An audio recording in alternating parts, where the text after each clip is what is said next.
शिवसेना नेते संजय राऊत यांनी एक सूचक ट्विट केलेलं आहे. त्यामध्ये तुम्ही ठाकरे बंधू एकत्र दिसताय त्या फोटोमध्ये आणि एकच मोर्चा आणि एकत्र मोर्चा निघेल असं त्यांनी सूचक एक ट्विट केलेलं आहे. त्यामुळे सूचक नव्हे, ते सत्य आहे.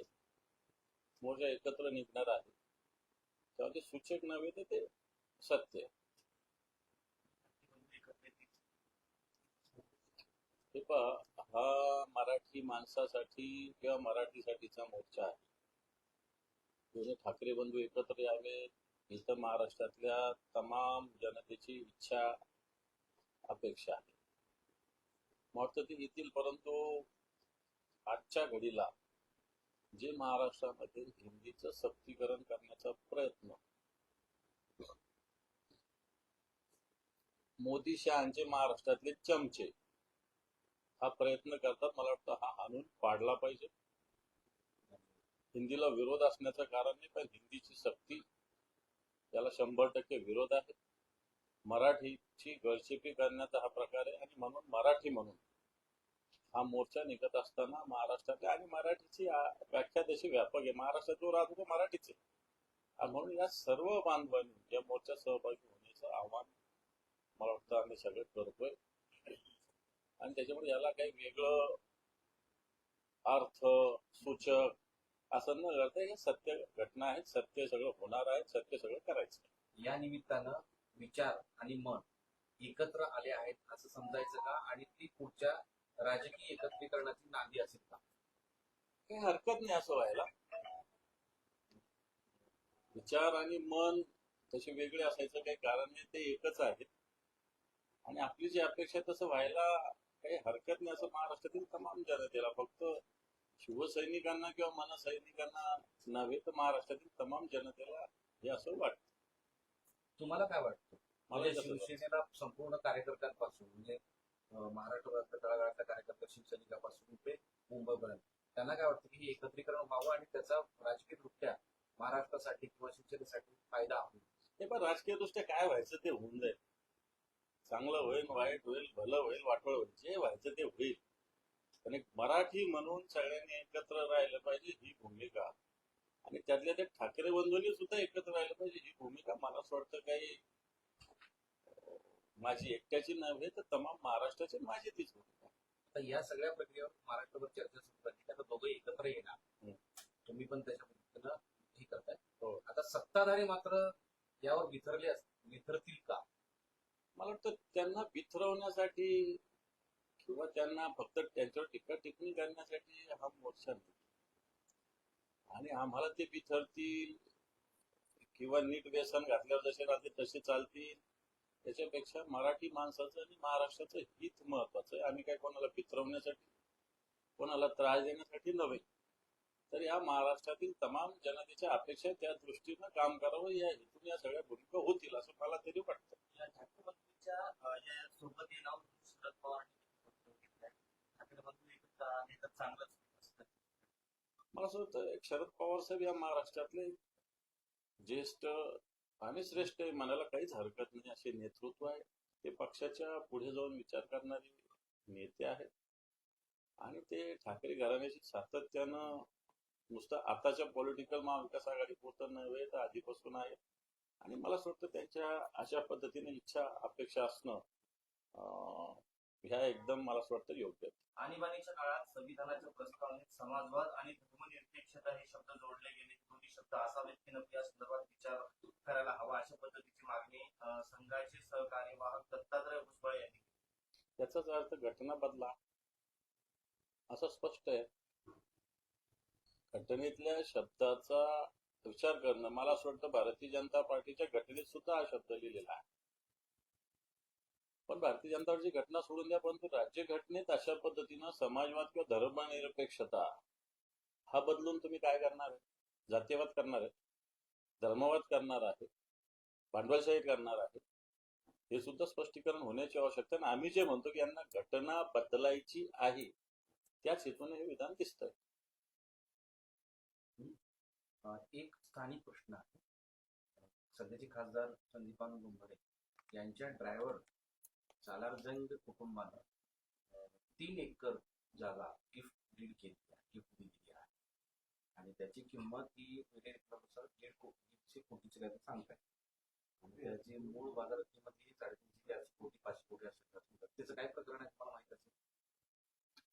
माझ्या कानावर ही गोष्ट आलेली आहे. संदीपान भुमरे आमच्यातून गेलेले गद्दार पक्षाचे नेते आहेत, खासदार आहेत तिथले.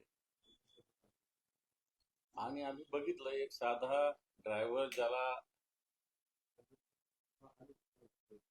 5-25 हजार रुपये पगार असेल आणि हा ड्रायव्हरला सालार जंग अशा पद्धतीनं एवढी प्रॉपर्टी गिफ्ट देत असेल आणि ते भुमरेंच्याच ड्रायव्हरला, आणि सालार जंग या संभाजीनगरात फिरत असतात आणि सत्तेच्या ताकदीच्या बळावर मग ती प्रॉपर्टी ताब्यात घेण्याचा प्रकार निश्चित या संभाजीनगरात घडलेला आहे. आता प्रशासन हा सालार जंग कोण आहे आणि हा कोण ड्रायव्हर आहे जो 150 कोटीची प्रॉपर्टी खरेदी करतो.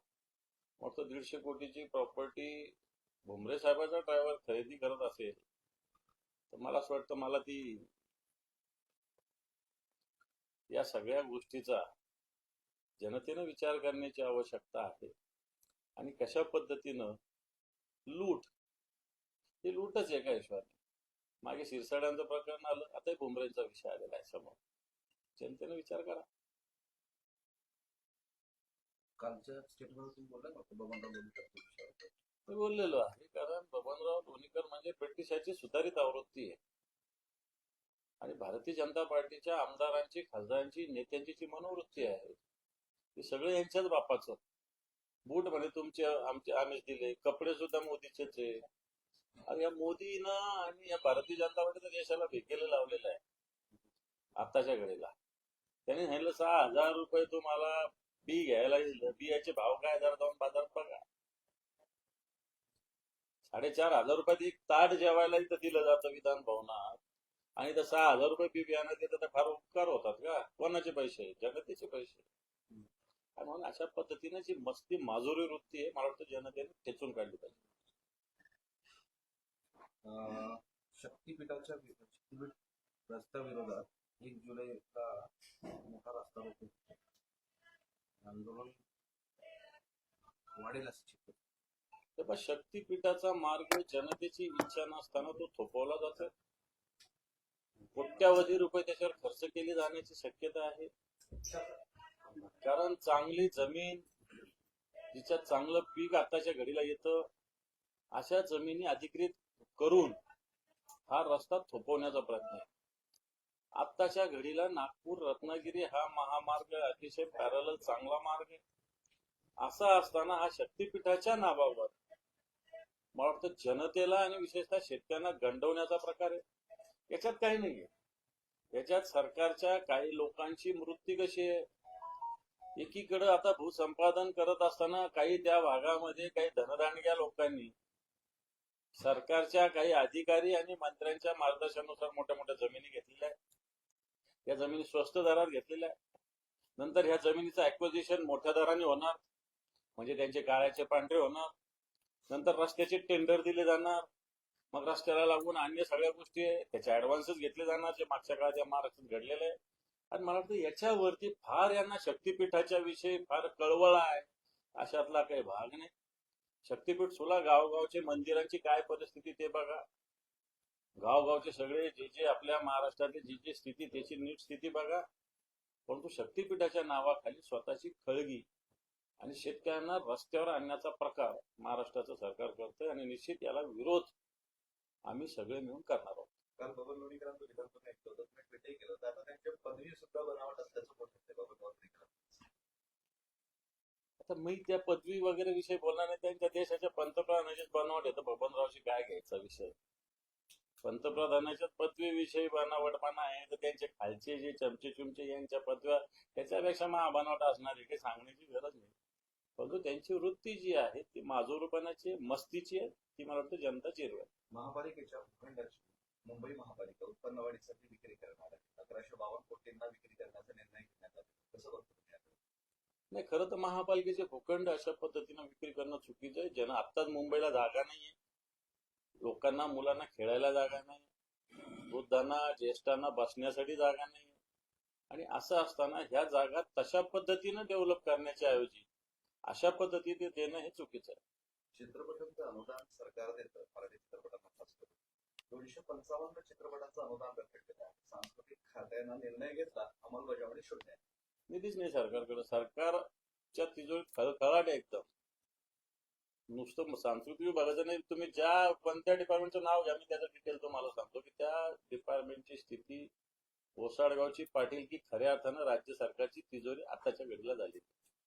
एक मुंबईत सर्वधर्मीय भाषेवर भोंगे उतरवले असल्याचं मला माहिती नाही, पण तो भोंगे उतरवले जातात अशा काही घटना काल परवा माझ्या कानावर आलेल्या काही लोकांनी फोन केलेले, अधिकाऱ्यांशी पण मी चर्चा केलेली आहे. तर भोंगे राहू देऊन त्याचं डेसिबेलची मर्यादा पाळायला पाहिजे होती, पण तो सरसकट भोंगे पाडणं, कारण ग्रामीण भागामध्ये सकाळी 4 वाजता काकडा करावा लागतो, रात्री 12 पर्यंत पाठ चालतो, आणि असं असताना मला असं वाटतं हरिपाठ करणाऱ्याला थांबवणं आणि कीर्तन आणि पाठ करणाऱ्याला थांबवणं, काकडा करणाऱ्याला थांबवलं, मला वाटतं भारतीय जनता पार्टी असं करून हिंदुत्वावर घाला घालण्याचा प्रयत्न करते. आता ते तुम्ही एकत्र मोर्चा तर काढणारच आहे, पण एकनाथ शिंदे स्वतः राज ठाकरेंची मनधरणी करण्याची शक्यता आहे, असं चर्चा सुरू आहे. एकत्र येऊ नये मला असं वाटतं त्या विषयात जाण्याची गरज नाही. याचा अर्थ दोन माणसं एकत्र येऊ नये याच्यासाठी कशा पद्धतीनं कशी वृत्ती, यांची मनोवृत्ती आपल्या या महाराष्ट्राला दिसते.